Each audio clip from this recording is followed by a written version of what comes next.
This is the family embarrassment we all have to deal with. At my son's wedding, his new wife introduced me to her wealthy parents. Everyone laughed until her father stared at me and gasped. "Aren't you the secret multi-millionaire who bought my company? I'm glad you're here. If you're watching this video, please give it a like, subscribe to the channel, and tell me in the comments where you're hearing my story of revenge. I want to know how far it's gone." My name is Emily Turner, but most people just call me Emily.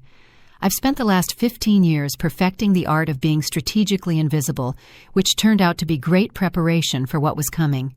My son Dylan had been dating Jessica for 8 months, and I had only seen her twice before today. 2 brief encounters where she asked me very direct questions about my modest lifestyle and whether I might need help with my expenses as I got older. The wedding was spectacular, I have to admit that. The Reynolds estate stretched for more than 50 acres in the rolling hills of Virginia, with a private chapel that could hold 300 people and gardens that must have cost millions of dollars. Jessica walked down the aisle in a dress that probably cost more than what most people earn in a year. And Dylan looked happier than I had seen him since his father passed away. I chose my own outfit very carefully. A simple navy blue dress from a nice department store paired with my grandmother's pearl necklace. Nothing flashy, nothing that would draw attention. I learned a long time ago that the key to privacy is to look exactly like what people expect to see. A widow living comfortably but modestly on an engineer's pension and her late husband's life insurance. The ceremony was beautiful, though I couldn't help but notice how Jessica's mother, Paula, was sizing me up like I was a piece of furniture that didn't quite match the decor. But the reception was where everything changed. The Reynolds family spared no expense. Ice sculptures, a 12-piece orchestra, and enough flowers to open a floral shop. I was at a table in the corner watching my 32-year-old son dance with his new wife when Jessica approached with her parents. "Mom, Dad," she said with that sickly sweet tone that sets your teeth on edge, "I want you to meet Dylan's mother." And then she said the words that changed everything.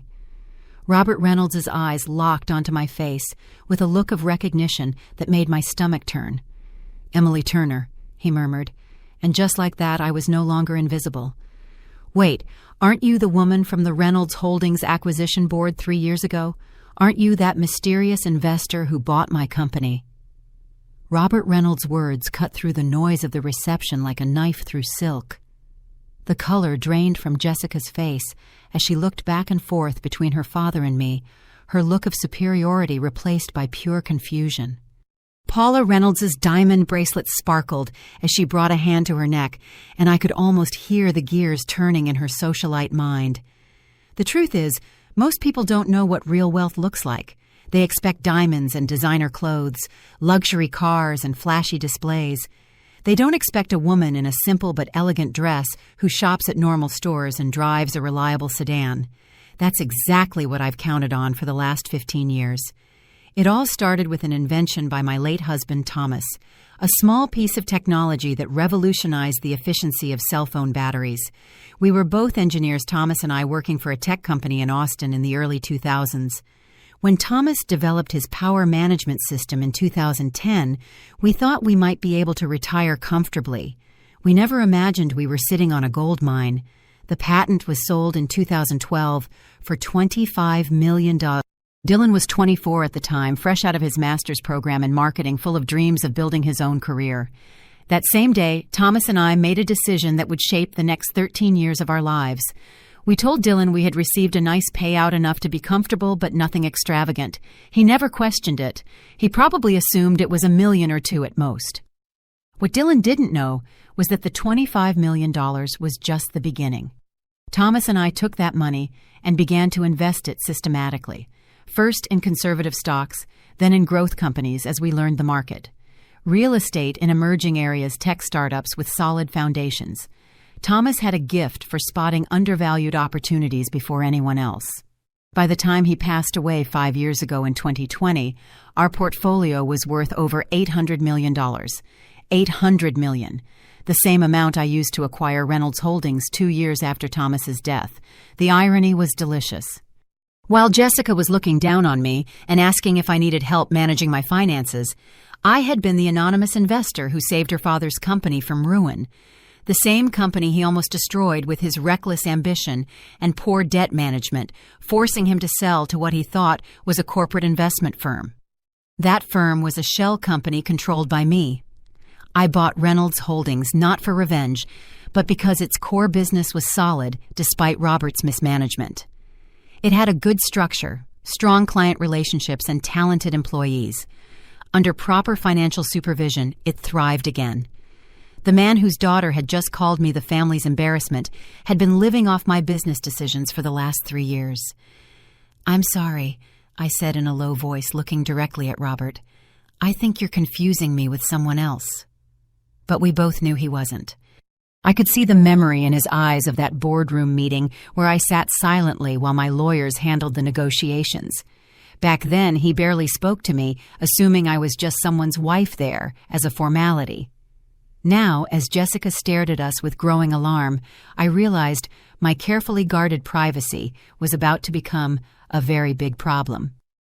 The next morning, I was in my cozy apartment sipping coffee from my favorite mug, watching Dylan pace back and forth in my living room like a caged animal. He had called me at 7 a.m. demanding answers I wasn't ready to give. I hadn't slept a wink. My mind kept replaying Robert Reynolds' face when he recognized me and the panic I saw in Jessica's eyes. "Mom, you have to help me understand what happened last night," Dylan said, running his hands through his hair like a frustrated kid. "Robert Reynolds pulled me aside after you left. He asked me some very specific questions about Dad's patents and your investment activities." I had quietly slipped out after Robert's revelation, claiming I was tired. The truth was, I needed time to think. 15 years of carefully protected privacy had crumbled in a single moment, and I didn't know how to handle the fallout. Dylan was different from his father. While Thomas was methodical and strategic, Dylan was direct and emotional. "What kind of questions?" I asked, though I could already guess. "He wanted to know about Dad's tech patents, about whether you were involved in major business deals, about our family's real financial situation." Dylan stopped pacing and stared at me with those serious brown eyes he'd inherited from Thomas. "Mom, he seemed to think you were some kind of major investor. It was weird." Suddenly, my coffee tasted bitter. This was the conversation I had been both expecting and dreading. Dylan had built his career as a senior marketing manager through his own talent and hard work. He had earned his place at a respected company, bought his house with years of savings, and lived modestly because he thought those were the values Thomas and I had taught him. How could I explain that while he worked 60-hour weeks for a raise, I could have bought his entire company without even noticing it in my budget? That while he saved for his down payment, I was managing a portfolio worth more than a small country. "Dylan, sit down," I said gently. "We need to talk." But before I could continue, my phone buzzed. It was a text from Jessica. "Emily, I think we should have lunch today. There are some things Dylan and I want to discuss with you." I showed the message to Dylan, watching his face shift from confusion to concern. "What do you think she wants to talk about?" he asked. I had a pretty good idea. Jessica Reynolds was not the type to leave things unresolved, especially when money was involved. She had probably spent all night grilling her father about his suspicions, and now she was ready to dig deeper. The question was, how much had Robert really figured out from that one brief meeting 3 years ago? "I think," I said cautiously, "that your wife is a lot smarter than we've given her credit for." Just then, Dylan's phone rang. Jessica's name flashed on the screen. He answered, and I could hear her voice bright and artificially cheerful. "Dylan, honey, I was hoping we could all have lunch today. There are some family matters I'd love to discuss with your mom now that we're officially family." When he hung up, Dylan looked at me with the same expression he used to have as a teenager when he suspected I knew more than I was letting on. "Mom, is there something you need to tell me about our family's finances?" Outside my window, I watched the familiar rhythm of people heading to work, people with normal worries about meetings and deadlines. I envied that simplicity. "Everything," I finally said. "I need to tell you everything." Jessica had arrived at the restaurant 45 minutes early. She was already seated at a corner table when Dylan and I walked in. She had picked the most expensive place in the city, I noted, and had chosen a table with the best view. Her blonde hair was perfect, and she wore a designer suit I'd recently seen in a magazine. "Emily Dillon, thank you so much for coming," she said, standing to hug us. Her smile was radiant, but I caught the calculating look in her green eyes as she scanned my simple black dress and understated jewelry. I ordered a bottle of nice wine to celebrate us being a family. It was a Bordeaux that cost nearly $1,000. Clearly, Jessica was setting the tone. "That's lovely, dear," I said as I sat down, "though perhaps a bit much for a casual family lunch, don't you think?" "Oh, I don't think there's anything casual about our family anymore," she replied, her smile never faltering. "Last night I had a long chat with Daddy about his business experiences. He told me some fascinating stories about corporate acquisitions and anonymous investors." Dillon looked between us, sensing a tension he couldn't quite place. "Jessica, what does that have to do with this lunch?" She ignored him completely, her focus entirely on me. "You know, Emily, I studied business at Wharton. I love everything about corporate finance, especially complex investment structures and shell companies. Dad mentioned that when they bought Reynolds Holdings, the buyer acted with surprising discretion." I took a sip of wine and waited. I wanted her to make the first move. "The funny thing about discreet investors," she continued, "is that they usually have very good reasons for their privacy. Generally, it's related to large fortunes they prefer to keep out of the public eye." "That sounds reasonable," I responded calmly. Jessica leaned forward slightly, adopting the tone of someone about to share a juicy piece of gossip. "Dad said the woman at the acquisition meeting was quiet, elegant, and seemed to leave everything to her lawyers. But he felt she had the presence of someone used to making important decisions." Dillon was now staring at me as if things were starting to click into place. "Mom." Before I could say anything, Jessica took out her phone and showed us a photo. It was a news article from 3 years ago about the purchase of Reynolds Holdings, with a small picture from the signing. There, half hidden between lawyers and executives, was a woman in a navy blue dress, her face barely visible. "The image quality isn't the best," Jessica commented casually. "But the woman's posture, her height, even the way she's holding her purse, it's incredibly similar to you, Emily." The silence stretched on as Dillon studied the photo, a spark of recognition dawning in his expression. I had to admire Jessica's homework, but at the same time I felt the walls of privacy I had so carefully built begin to crumble. "What a curious coincidence," I finally said. "Right." Jessica's smile now had a sharp edge to it. "Of course coincidences happen all the time. Like my family's financial problems, starting just when someone paid nearly $700 million for my dad's company. Or like that mysterious investor completely disappearing after the acquisition, almost as if she preferred to stay anonymous." Dillon put his wine glass down with a trembling hand. "Mom, tell me you're not who she thinks you are." I looked at my son, the young man I had raised to value honesty and integrity above all else, and I knew that 15 years of well-intentioned lies were finally catching up to me. "Dillon, there are things about your father's patents and our investments that I never told you." Jessica's triumph was written all over her perfectly composed face. But as I watched her savor what she clearly believed was her victory, I wondered if she had any idea what she had just unleashed. 3 days later, I was in my financial advisor's downtown office watching James Sullivan review the documents I'd requested. The lunch with Dillon and Jessica had ended with my son storming out in anger after I confirmed his worst fears, and with his new wife making veiled comments about family financial planning. Now I needed to understand exactly what I was up against. "Emily, I have to say this is an unusual request," James said, adjusting his glasses as he looked over the financial profile of the Reynolds family. "What's with the sudden interest in your daughter-in-law's family history?" I had called James the morning after our disastrous lunch and asked for a full workup on the Reynolds' current financial situation. What I was discovering was far more complicated than I imagined. I didn't realize that when I bought Reynolds Holdings, I was essentially acquiring my future daughter-in-law's inheritance. James raised his eyebrows. "Your daughter-in-law, the one who just married Dillon?" When I nodded, he let out a low whistle. "That's complicated. Tell me something I don't know." He pulled up several files on his computer. Okay, let's go over this. In 2021, Reynolds Holdings was struggling to make payments on the expansion loans they took out in 2019. Robert Reynolds had over-leveraged the company, buying up smaller competitors, and when the economy tightened, they couldn't handle the debt.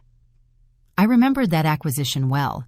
It was one of my most strategic investments, buying a solid company at a discount because of a temporary financial crisis. What was the family's expectation at that time? According to the records, Jessica Reynolds was positioned as her father's heir. She'd worked there during college summers, got her MBA with a focus on family businesses, and told everyone she was set to take over the company. It was all starting to fit together in a very uncomfortable way. So, when I acquired the company and brought in professional management, I basically eliminated her career path. More than that, you eliminated what she considered her birthright. James opened another document. This is where it gets interesting. I've been tracking some discreet inquiries into your investment activities. Someone has been asking questions about shell companies' acquisition structures and anonymous investors. A knot formed in my stomach. What kind of questions? Professional-level questions. The kind of research that suggests someone with business training and legal connections is involved. He turned his monitor toward me. Emily, I think your daughter-in-law hired a private investigator. The implications hit me immediately. 15 years of careful legal structures and deliberate privacy could be unraveled if someone was motivated enough. How vulnerable are we? That depends on how deep they want to dig. Your privacy structures are solid, but they're not impenetrable. A determined investigation with legal backing could eventually trace the ownership back to you. I thought about Jessica's attitude at lunch, how she presented her findings like a chess player revealing her checkmate. What would you recommend? Honestly, get ahead of it. If she's building some kind of financial claim or trying to appeal to a sense of family obligation, you need to control the narrative before she exposes you. James leaned back in his chair, thoughtful. But Emily, there's something else. If this goes public, it won't just affect you. Dylan's career could be compromised if it looks like his success was tied to a family fortune he didn't even know about. I hadn't considered that. Dylan's reputation was built on his own hard work. If people knew his mother was a secret tycoon, they would question every promotion he ever got. It was a painful irony. I had hidden my fortune to protect him, and now that very secret could destroy everything he had worked for. There's one more thing, James continued, pulling up a final document. The Reynolds family's current financial situation is more fragile than it looks. They've been maintaining their lifestyle with loans, probably waiting for Robert to find another business opportunity or for Jessica to marry someone rich. And now she thinks she has. Exactly. But Emily, if she's planning to ask for financial support or get involved in your investments, you need to be prepared. This is about to become more than just a family disagreement. When I left James's office, I realized I was facing the same choice Thomas and I had made 15 years ago, only now the stakes were much higher. This time I wasn't just protecting my son's independence. I was fighting to keep everything I had built from being turned against my own family. That night I did something I hadn't done in months. I opened a bottle of fine wine that Thomas and I had been saving. I poured myself a generous glass and spread 15 years of financial records across my dining room table. If Jessica wanted to play investigator, she was about to find out she had picked the wrong person. The numbers told a story of patience and strategy. Thomas and I hadn't just gotten lucky. We were methodical. We researched every investment, diversified carefully, and reinvested our profits. Those initial $25 million grew to $50 million by 2015, then to $200 million by 2018. By the time Thomas died, our net worth was over $700 million, and I had continued to grow it. More importantly, I had been quietly building something bigger than just wealth. I had significant shares in a dozen different companies, held licensing agreements on 17 different technologies, and had invested in everything from renewable energy to biotech. I wasn't just a woman with money. I was deeply involved in the world of innovation in a way that even James didn't fully understand. My phone buzzed with a message from Dylan. "Mom, Jessica and I want to come over tomorrow night. She has some ideas about how our family should handle this new information." I almost laughed. Jessica had ideas. I could already imagine what they were. Something involving trusts and family board meetings with a more collaborative approach to my money. What she didn't understand was that I'd been managing expectations and protecting my interests for longer than she'd been alive. I opened the legal documents James had given me on the Reynolds finances. Their situation was even worse than I thought. Their family estate was mortgaged to 80% of its value. Their investment accounts had been drained to maintain their lifestyle, and they had significant debts, all backed by Robert's belief that he would eventually cash in on his business contacts. Robert thought he had retired comfortably with the money from his company's sale, but the reality was more complicated. Much of his income came from consulting fees and board positions that I myself had arranged through the new management of Reynolds Holdings. His standard of living depended on me. But that was just the surface. I opened my laptop and started digging into Jessica's recent activities. If she had hired a private investigator, there had to be a trail. What I found was both fascinating and disturbing. Jessica had indeed hired a firm specializing in tracking corporate assets. She had also contacted a lawyer who specialized in family estate disputes. And most revealingly, she had opened several new lines of credit in the last month, probably to finance her investigation with the hope of a substantial return. She hadn't just married my son for love. She had married him as an investment strategy. The wine was making me philosophical, or maybe just honest with myself for the first time in years. I had spent 15 years being the discreet widow, letting people think I was living a modest life while silently building something massive. But Jessica's little performance at the wedding had changed everything. I was tired of being underestimated. More than tired, I was done allowing it. Tomorrow, when Dylan brought his wife over to talk about her ideas for our family's financial future, I was going to give them a lesson on who exactly they had decided to investigate. Because Emily Turner, the cautious investor, was about to become Emily Turner, the strategic opponent.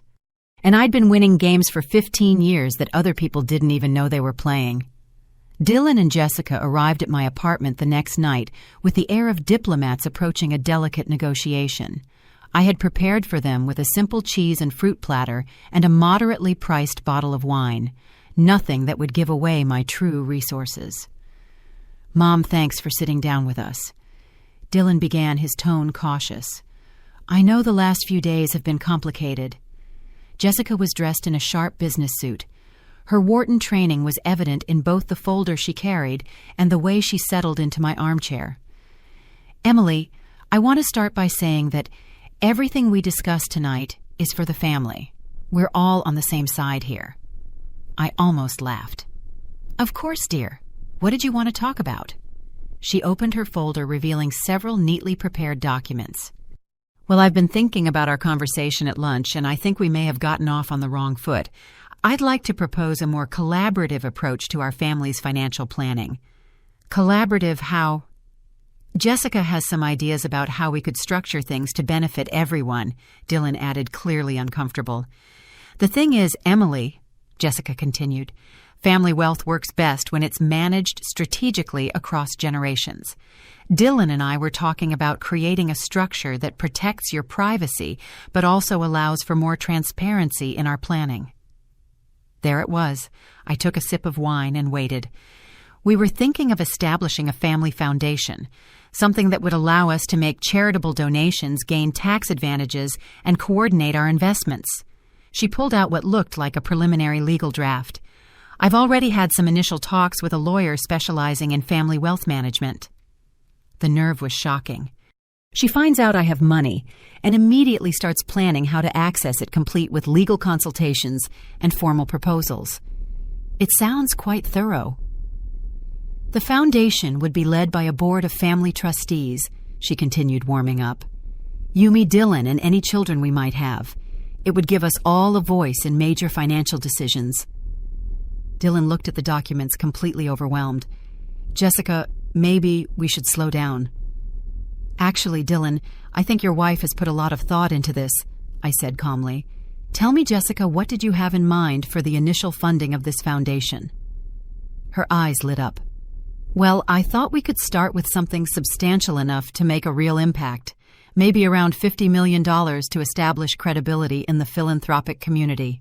$50 million from the woman who called me a family embarrassment less than a week ago. And the board structure you mentioned, I continued casually. How would the votes be distributed? I think equal representation would be the most logical, she answered confidently. 3 trustees, 3 votes. Very democratic. I set my wine glass down and looked her straight in the eye. Jessica, can I ask you something honestly? Of course. Do you love my son? The question caught her completely off guard. She glanced at Dylan, then back at me. What kind of question is that? A simple one. Do you love Dylan for who he is, or do you love what you think being married to him represents? The silence in the room was thick with tension. Dylan looked between us, growing more nervous by the second, and Jessica's calm facade began to crack. I think it's unfair how you're framing our relationship. Is it? I stood up and walked to a bookshelf where I pulled out a folder I had prepared. Because I have some information that might clarify things. I returned to my seat, opened the folder, and showed her the investigation report James had prepared. Her face went pale as she recognized some of the documents. This is a record of your communications with Aguilar Private Investigations over the last 2 weeks, I said evenly. It seems you hired them to research corporate ownership structures and trace anonymous investors. Quite expensive from what I can see. Dylan stared at his wife in disbelief. Jessica, you hired private investigators. It's not what it looks like, she said quickly. I just wanted to better understand the family's financial situation. You were building a case, I corrected her. These documents show you also consulted with Vance Peters and Associates, a law firm that specializes in family estate disputes and trust litigation. I pulled out another paper. This is interesting. You opened 3 new lines of credit in the last month, borrowing against a supposed future improvement in your family financial status. That's a pretty bold assumption. Jessica was unraveling. Her carefully constructed composure was gone. Emily, you have to understand. I was just trying to protect our family's interests. Whose interests exactly? I asked. Because according to this financial analysis, James prepared your family's situation is far more fragile than you've let on. I placed several more documents on the coffee table. Your parents' estate is mortgaged for nearly 80% of its value. Their investment accounts have been drained to maintain their lifestyle ever since your father lost Reynolds Holdings. In fact, most of their current income comes from consulting contracts that I arranged through the company's new management. Dylan scanned the documents, his expression shifting from confusion to anger, and then to a deep, profound disillusionment. Mom, how do you know all this? Because, Dylan, when someone starts investigating me, I investigate them back. And what I discovered is that your wife's family has been living on borrowed time and borrowed money for the last 3 years. Jessica finally found her voice, but it was trembling. That doesn't change the fact that we're a family now. We should be working together, not against each other. You're absolutely right, I said, standing and walking to the window. We should be working together. I turned to face them both. The question is, what kind of work did you have in mind? Because here's what I think happened. You found out I have money, and you immediately started planning how to access it. Not how to contribute, not how to help manage it, but how to restructure it so you would have control over it. That's not fair, Jessica protested. Isn't it? I pulled one last document from my folder. This is a recording of a phone call you had with your college roommate 3 weeks before you met Dylan. In it, you specifically mentioned that you're tired of dating men who can't offer you financial security, and that you're looking for someone from a stable family with good long-term prospects. The silence that followed was absolute. Dylan was looking at his wife as if he was seeing her for the first time, and Jessica looked like she was calculating how fast she could run. Dylan, I said gently, I think you should ask yourself if the woman you married is really who you thought she was. But even as I said it, I knew this was only the beginning. Jessica Reynolds was not the type to give up easily, and I had just shown her exactly how much was at stake. So what happens now? Dylan asked in a low voice. I looked at my son, the man I raised to value honesty and hard work, and I made a decision that would change all of our lives. Now, I said, we find out what everyone is really made of. The next 2 weeks passed in a tense silence. Dylan temporarily moved back into his own apartment, telling me he needed time to process everything. Jessica had stormed out of my apartment that night, but not before making it clear she considered our conversation a declaration of war, and she proved to be far more dangerous than I had imagined. The first sign of trouble came when James Sullivan called me on a Friday morning. His voice was tense. "Emily, we have a problem. Someone has been making inquiries with the SEC about your investment structures. Professional inquiries suggesting they're building a case for some kind of regulatory violation." My stomach dropped. What kind of violations? Failure to properly declare beneficial ownership in publicly traded companies, possible use of insider information, questions about whether your shell companies properly reported their activities. He paused. "Emily, this isn't just curiosity anymore. Someone is trying to build a legal case against you." I knew exactly who that someone was. "How serious is this?" "It depends on what they find. Your structures are legal, but complex financial schemes can look suspicious to regulators. If they file a formal complaint, you could be facing months, even years of investigations, even if you're eventually cleared." The implications were overwhelming. Not just the legal costs, but the media exposure would destroy the privacy I had maintained for 15 years. "What do you recommend?" "Frankly, shut this down before it gets worse. Whatever family conflict is driving this needs to be resolved quickly because regulatory scrutiny has a way of expanding." I hung up the phone, my mind racing. Jessica had escalated from private investigation to all-out legal war, hoping to force me into a settlement. It was a smart, if morally bankrupt, strategy. My phone rang. It was Dylan. "Mom, we need to talk." "Something happened." He arrived an hour later, looking gaunt and older than his 32 years.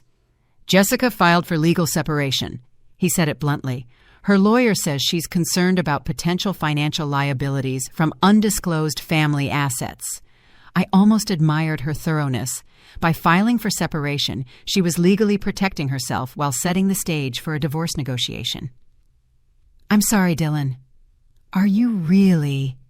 He looked at me with eyes that held more pain than anger. "Because it feels like you orchestrated this, like you wanted my marriage to fall apart just to prove a point about her intentions." The accusation hurt more than I expected. "Dylan, I never wanted your marriage to fail. I wanted you to understand who you married before it was too late. By destroying her family's financial stability and investigating her like a criminal," he shot back. "Mom, I don't even know who you are anymore."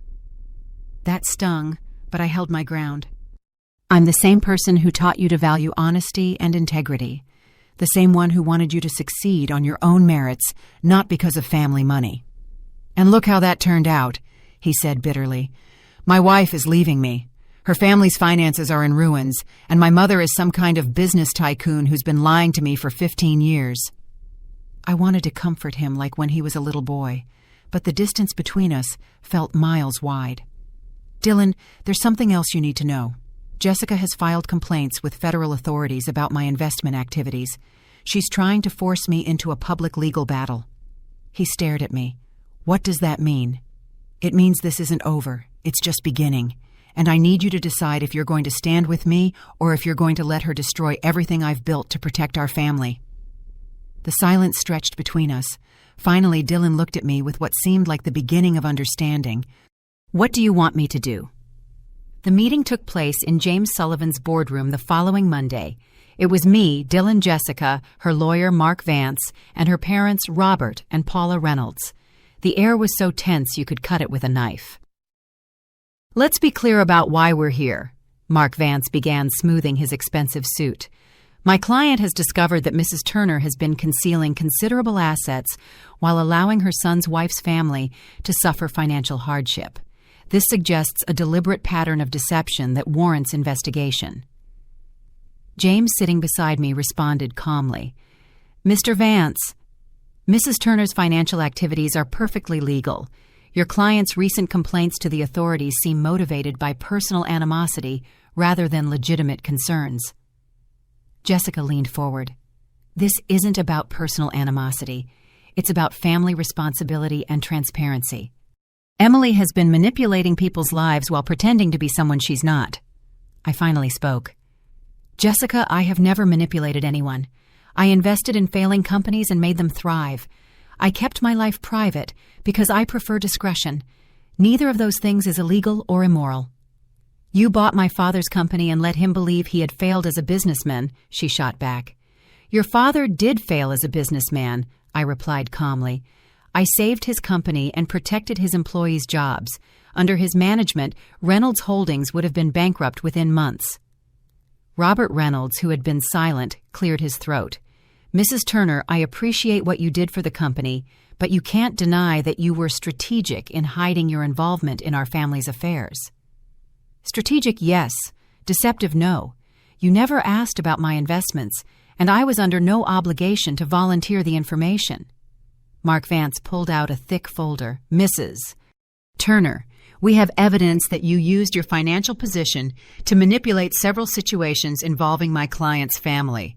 The consulting fee payments to Mr. Reynolds, the timing of certain business decisions, even the investigation into my client's personal affairs. Evidence of what exactly? James asked. Of a pattern of control and manipulation designed to maintain power over this family's financial future. I looked at the people in the room, people who thought they understood the game they were playing.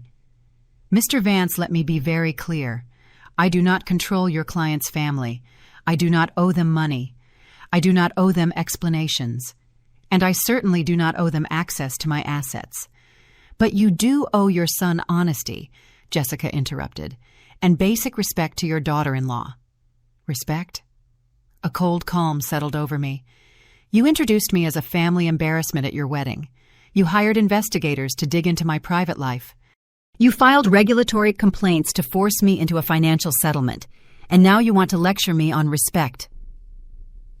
The silence that followed was deafening. Dylan, who had been quiet the whole time, finally spoke.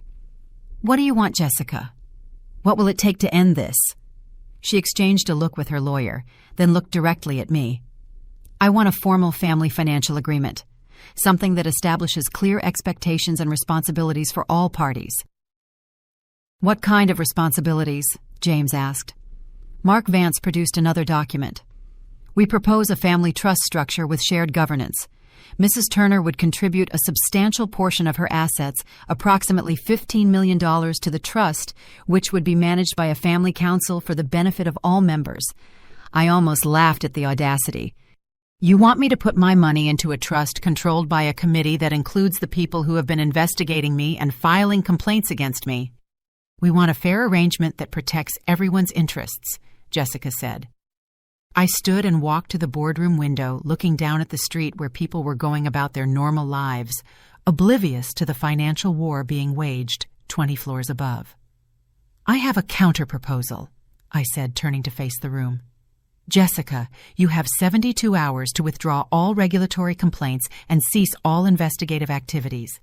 In return, I will give you a settlement that allows you and your parents to maintain your current lifestyle without any further interference from me. What kind of settlement? Mark Vance asked suspiciously. $5 million? A one-time payment. In exchange, you will sign an agreement promising to never contact me or my son ever again. The room went completely silent. Dylan stared at me in shock. Mom, you can't be serious. But I was.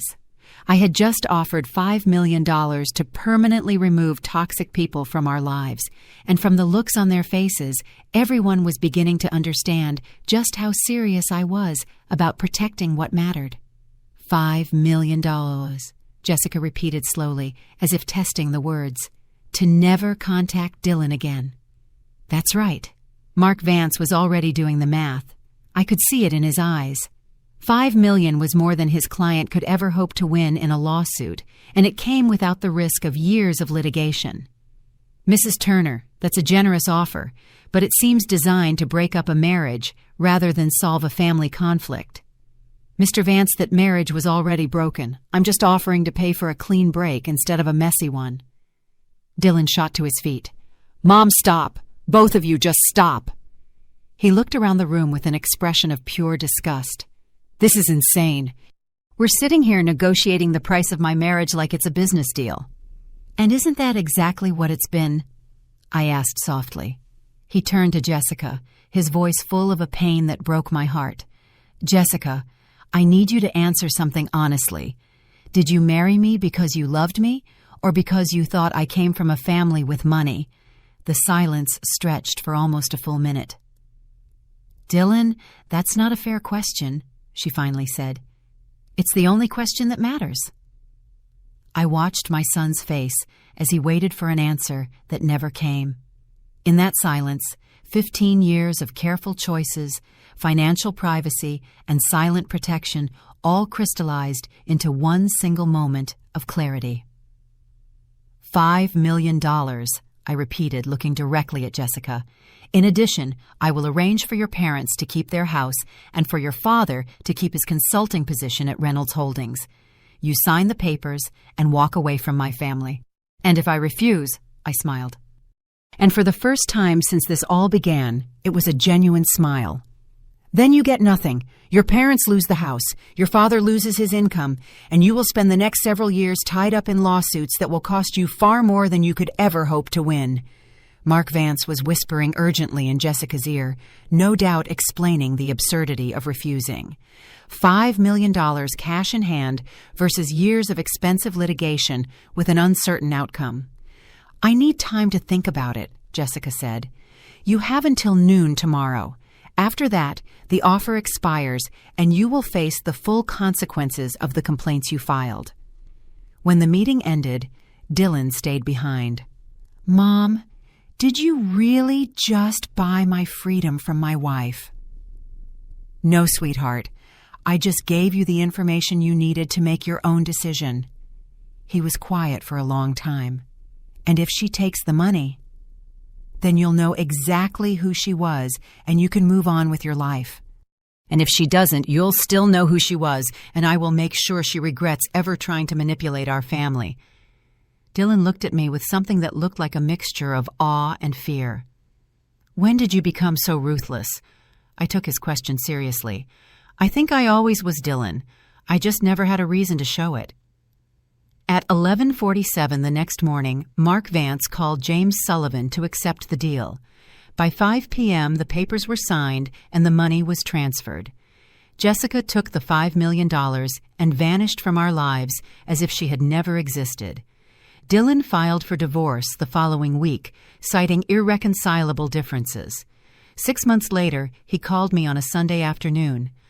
"Mom, I met someone. Her name is Sarah. She's a teacher, and she has no idea you're rich." "How do you know?" "Because when I told her my mom lived in a nice apartment and drove a reliable car, she said it sounded like a woman who had her priorities straight." I smiled, feeling something in my chest finally unwind after all these years. She sounds perfect. When do I get to meet her? "Next Sunday. But Mom, when we have dinner, can you just be the woman who taught me to work hard and treat people right? Can you leave the powerful businesswoman at home?" I laughed, realizing that after 15 years of hiding who I was, I finally understood the difference between being invisible and being private. "Of course, sweetheart. But if it turns out she's investigating our finances, the deal's off." "Deal," he said, and I could hear his smile through the phone. For the first time in months, the future looked exactly as bright as I had always planned it to be. After everything that happened, I discovered that the greatest wealth I had wasn't my investments or my hidden accounts. It was the chance to start over, to decide how I wanted to spend my time, my energy, and my name. For years, I had lived in the shadows, afraid of the world knowing who I really was. Now I understood that real power was in choosing how I wanted to be remembered. My first decision was simple. I sold the apartment where I had spent the last 15 years. It held too many ghosts. I moved to Santa Fe, a place that had always fascinated me with its art and history. There nobody knew me as the millionaire widow or the difficult mother-in-law. I was just Emily, a woman who enjoyed walking through the farmer's market and talking to local artists. I also started a small, quiet cultural foundation. No press releases, no gold plaques with my name on them. I called it the Thomas Fund in honor of my husband. We support young engineers from Austin and Chicago who dream of patenting their ideas but don't have the resources. Seeing kids from humble backgrounds present their prototypes at international fairs gave me a satisfaction no stock dividend ever could. Over time, the rumors about my fortune faded. The people in Santa Fe saw me as the lady who always came to the 8 a.m. service with a blue shawl, the same one who stayed after to hand out bags of groceries to families in need. I liked that simplicity, that chosen invisibility. My relationship with Dylan took time to heal, but we got there. There were awkward dinners and painful silences. But when I met Sarah, his new partner, I knew it had all been worth it. Sarah hugged me like she'd known me forever without asking about balance sheets or companies. She just said, "Now I see where Dylan gets his way of listening without judgment." It was then that I felt the bond between a mother and son, though strained, was strong again. At Christmas, for the first time in a long time, my table was filled with genuine laughter. No champagne glasses hiding social comparisons, just cookies, hot cocoa, and poorly sung carols. That night I stayed up late looking at the lighted tree and thought about how much Thomas would have enjoyed seeing our family free of masks. I won't lie, there are still moments when the shadow of Jessica enters my thoughts. I know that with $5 million, she'll find another way to reinvent herself, maybe in another city with another victim. But that's not my problem anymore. I learned that I can't save everyone, and I don't have to carry those who only see me as a walking ATM. Now my days are filled with simple routines: pottery classes, brunch with my neighbors, and occasional trips to support community projects. I don't need bodyguards or armored cars. I need peace, and you can't buy that with millions. The funny thing is, when I stopped hiding who I was, I also stopped being afraid. I'm no longer scared of someone discovering my fortune, because I understand that the numbers in a bank account don't define my worth. What defines me is how I use those resources to transform even just a little the lives of others. A few months ago, a young student who received a scholarship from the Thomas Fund approached me with tears in his eyes. "Mrs. Emily, thank you. If it wasn't for you, I'd still be loading boxes in a warehouse. Now I'm in Pittsburgh finishing my engineering degree." That sincere gratitude was the real end to all the drama with the Reynolds family. Today I look back and smile. Yes, I was invisible for 15 years, but I learned that invisibility can be a strategy, not a sentence. And I also learned that the most elegant revenge isn't destroying the person who tried to humiliate you, but thriving in their absence. So here I am in my 60s, living in a town that smells of fresh bread and bougainvillea, surrounded by people who measure me not by my money, but by my presence. I finally understood that life wasn't asking me to be perfect, just to be authentic. And if anyone ever introduces me as the family embarrassment again, I have my answer ready. The real embarrassment is wasting a life trying to impress others when you could be spending it leaving a mark that actually matters. The story we tell is fictional, but it is inspired by real events. The names and places have been changed to protect the identities of those involved. We don't tell this to judge, but in the hope that someone will listen and stop to think how many mothers are suffering in silence within their own homes. I'm truly curious. If you were in my place, what would you have done? Would you choose silence to keep the peace, or would you dare to confront everything to reclaim your voice? I want to know what you think, because every story is a candle that can light the way for someone else. God always blesses, and I firmly believe that courage leads us to better days.